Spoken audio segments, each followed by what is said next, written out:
Este é o Motivos para Ler, a série do Ler Podcast, o podcast do Ler Clube de Leitura. Eu sou Marília Forgiarini Nunes e neste episódio trago para vocês Motivos para Ler, um dos mais famosos contos de Charles Dickens sobre o Natal. Nunca ninguém o abordava na rua para dizer com um olhar alegre: "Querido Scrooge, como vai você? Quando virá me visitar?" Nenhum mendigo implorava-lhe que cedesse um vintém. Nenhuma criança perguntava-lhe as horas. Nenhum homem ou mulher, uma vez sequer em toda a sua vida, indagara a Scrooge como chegar a este ou aquele lugar.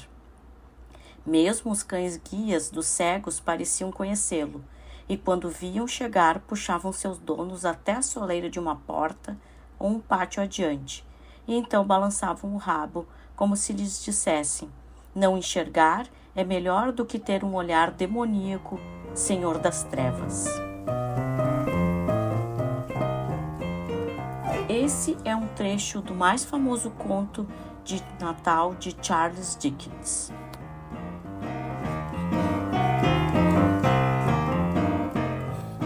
O famoso escritor britânico Charles Dickens inventou o Natal para os britânicos, mas também um pouco para nós que podemos ler o seu Um Cântico de Natal ou Conto de Natal, ou ainda na edição que li, Uma Canção de Natal. São muitas as traduções e edições facilmente encontradas na internet ou adquiridas em livros físicos deste conhecido conto de Charles Dickens. Se você é fã de filmes de Natal, embarca logo naquelas narrativas em que o milagre de Natal sempre acontece ou em que o espírito de solidariedade toma conta do mundo na época do Natal. Então, você precisa agradecer a Charles Dickens. Dickens escreveu vários contos sobre o Natal, sendo o mais famoso deles o conto que publicou em 19 de dezembro de 1859. Segundo a professora doutora Maria Luísa Leal de Faria, tornou-se hábito dizer que o Natal inglês foi inventado por Charles Dickens. É certo que Dickens contribuiu decisivamente para instalar as celebrações do Natal no imaginário coletivo inglês, com os contornos que ainda hoje existem.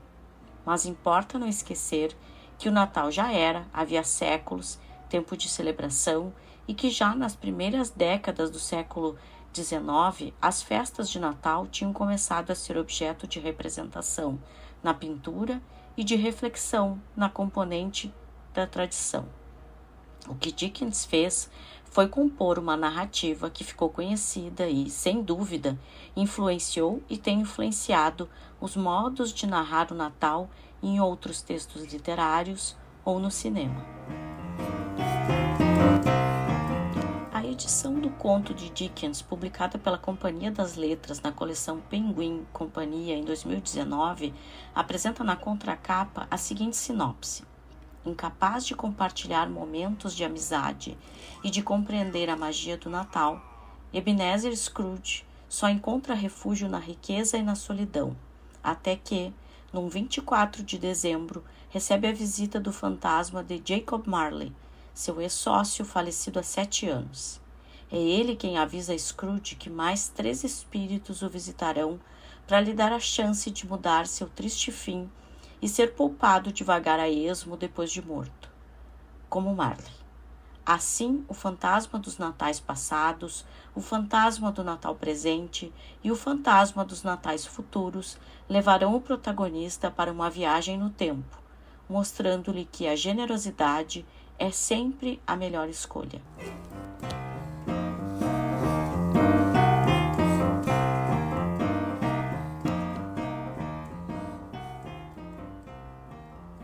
Sim, estamos falando sobre a figura do homem mal-humorado, pouco simpático e que odeia o Natal. Sim, parece com o Grinch de Dr. Seuss e também conhecido pelo cinema, em filmes e animação. Estamos falando de figuras simbólicas associadas ao espírito natalino, figuras que o espírito natalino milagrosamente consegue modificar positivamente. Em nota, a edição da Companhia das Letras explica que o título do conto já foi traduzido de várias formas para o português: uma história de Natal, um cântico de Natal ou um conto de Natal. Em inglês, o título é Christmas Carol, sendo que carol é um tipo de música cantada em grupo. Olha aí mais um símbolo natalino, do grupo de pessoas em coro entoando músicas natalinas. Eu duvido que não tenha vindo à sua memória alguma lembrança, pelo menos um "Então é Natal", na voz da cantora Simone.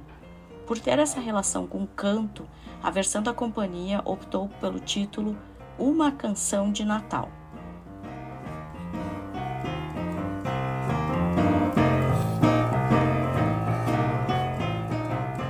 Mas por que ler um conto de Natal ou uma canção de Natal de Charles Dickens?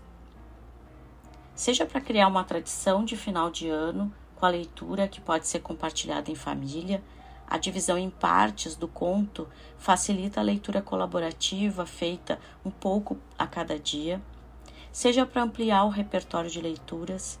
Eu penso que essa leitura merece ser feita, quem sabe em diferentes edições e traduções a cada ano. De algum modo, o conto, mesmo se passando no século XIX, nos diz sobre o que vivemos ainda hoje na época natalina.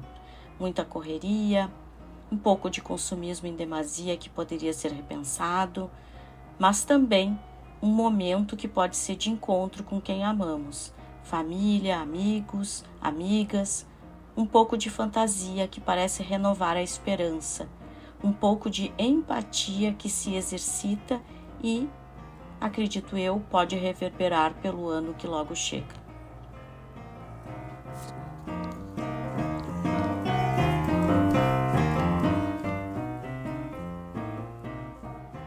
A professora Sandra Cirângelo Maggio, em prefácio sobre o conto, explica que a ideia de Dickens foi criar uma história que pudesse comover as pessoas e, quem sabe, despertar nelas a solidariedade. Por isso, escreveu entre outubro e dezembro essa canção ou conto de Natal, que foi publicado em 19 de dezembro de 1859 e, segundo consta, até o Natal, 6.000 cópias já haviam sido vendidas.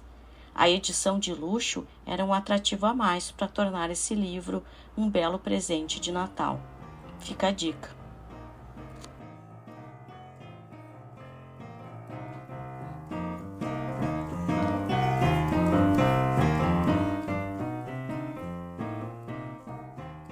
A leitura do conto, além de ser interessante, pensando em todo o contexto histórico, com as dificuldades sociais que Dickens presenciava, para nós, leitoras e leitores de 2023, também pode ser um momento de partilha por meio da leitura e de reencontro com bons sentimentos sobre convívio e partilha. Então, fica o convite para ler esse conto e compartilhar nas nossas redes sociais as suas impressões sobre Uma Canção de Natal ou um Conto de Natal de Charles Dickens. Vem ler!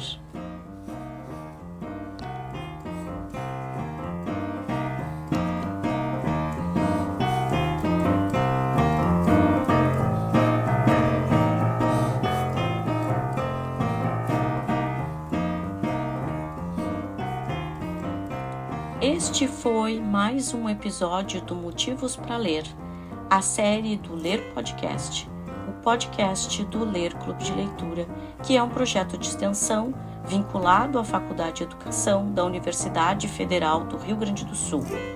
Nos siga em nossas redes sociais para saber sobre os nossos encontros, leituras e conversas. Vocês nos encontram no Facebook e no Instagram por Ler Clube de Leitura. Vem ler!